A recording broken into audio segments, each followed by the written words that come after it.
Weapons is now out in theaters, and there's so much about this movie I want to talk about still. Now that I can talk about spoilers, let's get into this.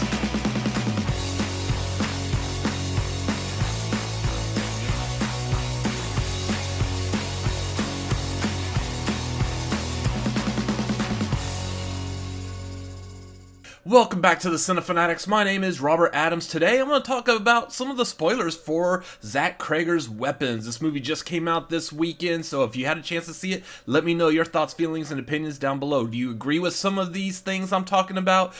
Any of these things that you are also curious about when leaving the theater, let me know down below. While you're down there, make sure to like, subscribe, YouTube things.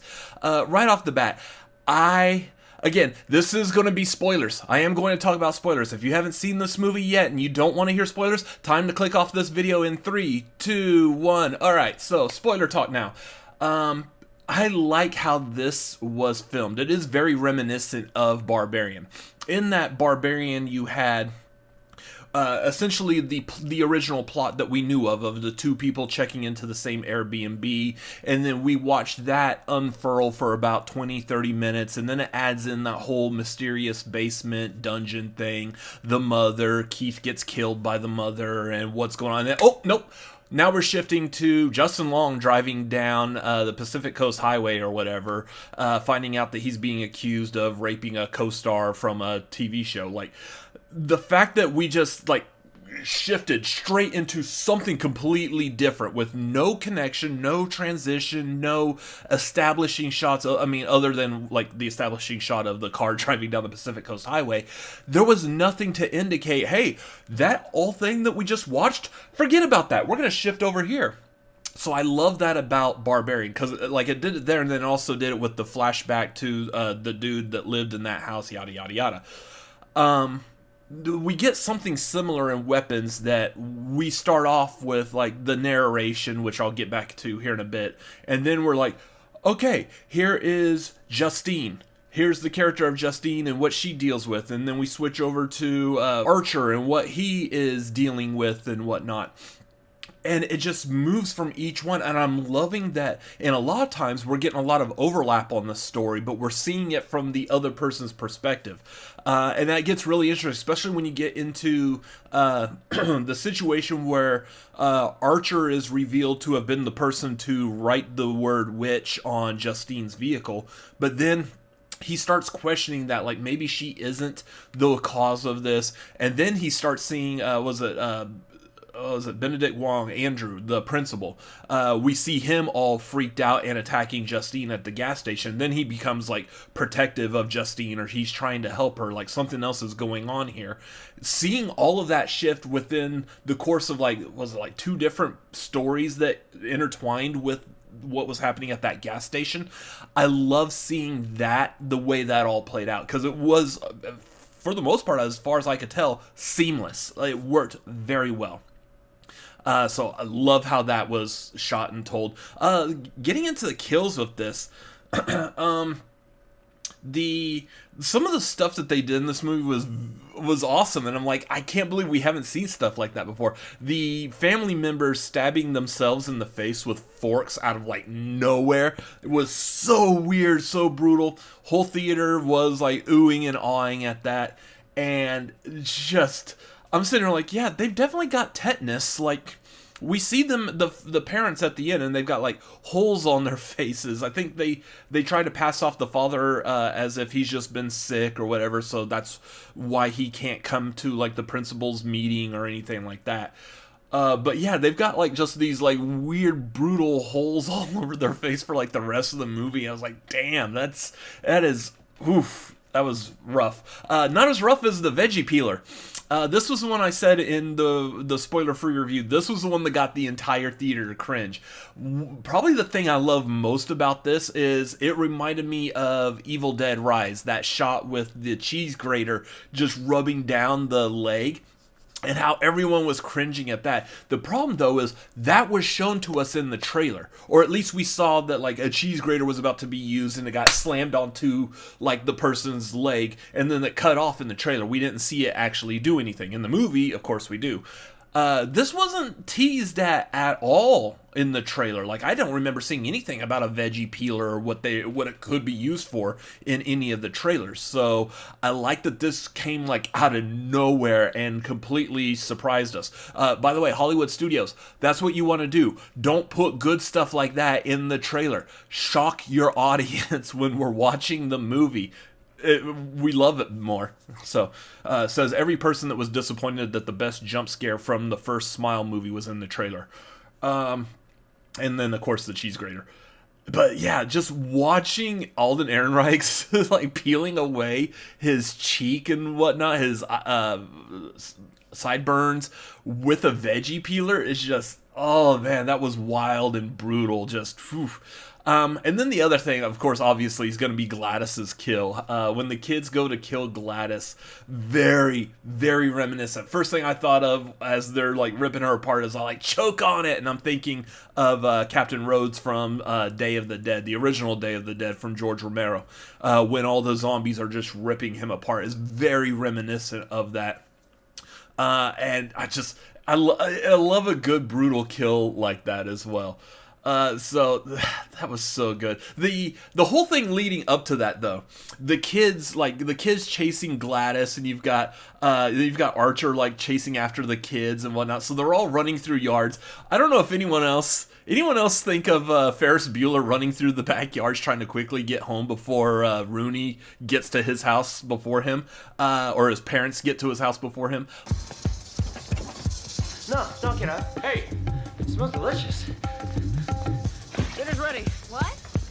I love hearing like all of that, seeing that. I thought it was so funny. The humor in this movie was so good. The way that they, like, when the kids start attacking and they start like fleeing themselves out the windows of Alex's house, it is humorous, but you're also like, oh crap, like these kids are coming in force, hunting down Gladys.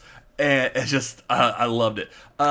Speaking of Gladys, Alex's aunt, we don't know anything about her, and I absolutely love what they did with that. It's just a creepy old woman. We don't know anything. Fun fact, that's Amy Madigan, which if y'all are fans of film, that was Uncle Buck's girlfriend back in Uncle Buck in like, what, the early 90s or so. She's also the current wife, since like the 80s, I believe, of the former administrator of Alcatraz, Ed Harris. So, yeah, go figure that. That was some wild casting. I did not recognize her under all that makeup, the wig, and everything they put her in. It was just wild. That being said, trying to figure out exactly who she is, I was questioning whether or not she actually was related to anyone in Alex's family. Was she an aunt? Was she, I guess, Alex's mom's sister, I believe is what she's supposed to be? I don't feel like we saw anything that actually confirmed. It just feels like she shows up at the door, she's like, hi, I'm your aunt, and they're like, oh okay, well, come on in. Because we get like Alex's father, like, we don't know who she is, we haven't seen her, she'll probably just be here a month. She's family. We gotta take care of her. Well, is she family? Do we know that for certain? I don't know. I feel like that was left kind of ambiguous, even though we have a parent who's kind of like unreliable in this point, saying, oh yeah, she's a part of the family. I don't believe that. What we do know is she is actually some form of a witch, doing some kind of weird spell with a twig, burying the twig in like water, or wrapping it in something that's personal to a person, kind of like almost like a voodoo type of curse with this twig, cutting herself, doing like a blood sacrifice, and then snapping the twig causes the person to snap into action, or like the kids. So that was all weird, but very interesting, and that leads me to what I believe was my biggest issue with this movie. As I said in the spoiler-free review, there's something about this movie that was left out that I felt like we really needed to like give a full complete picture of this, and that was a proper ending. Sure, the kids are free. The kids chase down Gladys and rip her apart, and that's it. everyone's like Archer has his son back. Everyone's back to normal for the most part. It looks like some people are going to be dealing with a lot of trauma and everything for a while, but yeah, that's no explanation on anything. We know Gladys is very likely a witch, so I guess we're supposed to just infer that it's some kind of witch reason. Like, is this like Hansel and Gretel where the witch eats children? Is that what she's trying to do? Is she wanting to eat all of these kids? Because I don't see any real signs of that. She just collects these kids and they just stand in the basement. So what was the whole purpose of this? What was the point? And the other thing that makes me really question this is the narration. The movie starts and ends with narration from some little girl. We don't know who she is or if she has like anything really to do with the rest of these kids. It doesn't sound like it. It sounds like she's like a third person omniscient narrator telling us the story of what happened to these kids, but we don't know who she is or why she is telling us this story. She also says that this whole story took place 2 years ago, with no explanation as to why are we telling this story 2 years later. What does this mean for where we're at in this world? What important event is necessitating the need to unearth this story from this town that apparently shocked the town, even though it wasn't reported. Yeah, and she said it wasn't reported in the news. I'm sorry.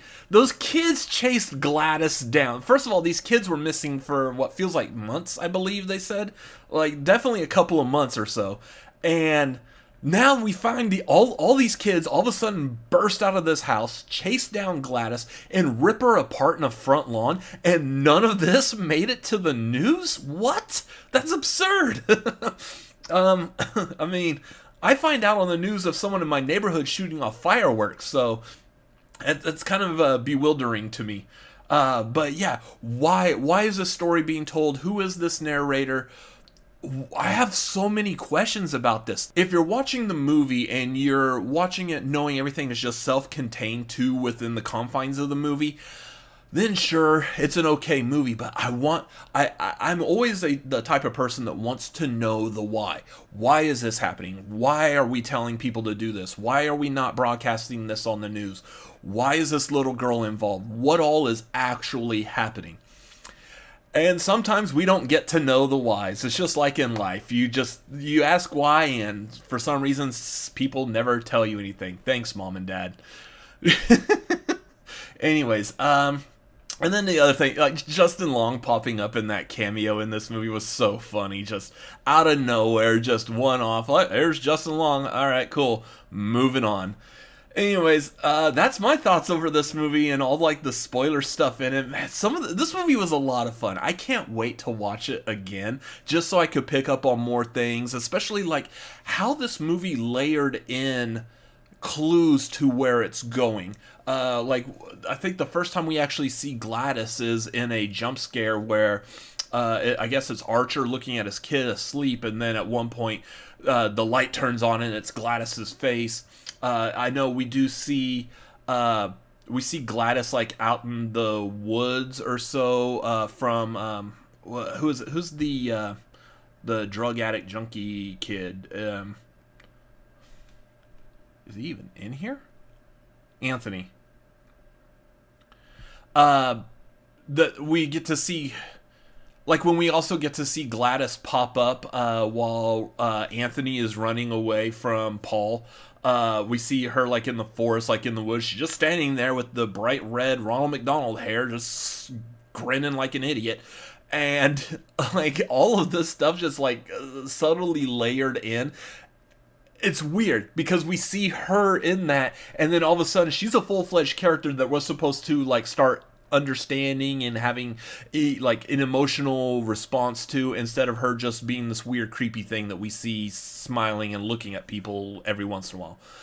So anyways, that's all of my thoughts on this. Again, what are yours? What were some things that stood out to you? Let me know down below in the comments. Again, while you're down there, hit the like and subscribe.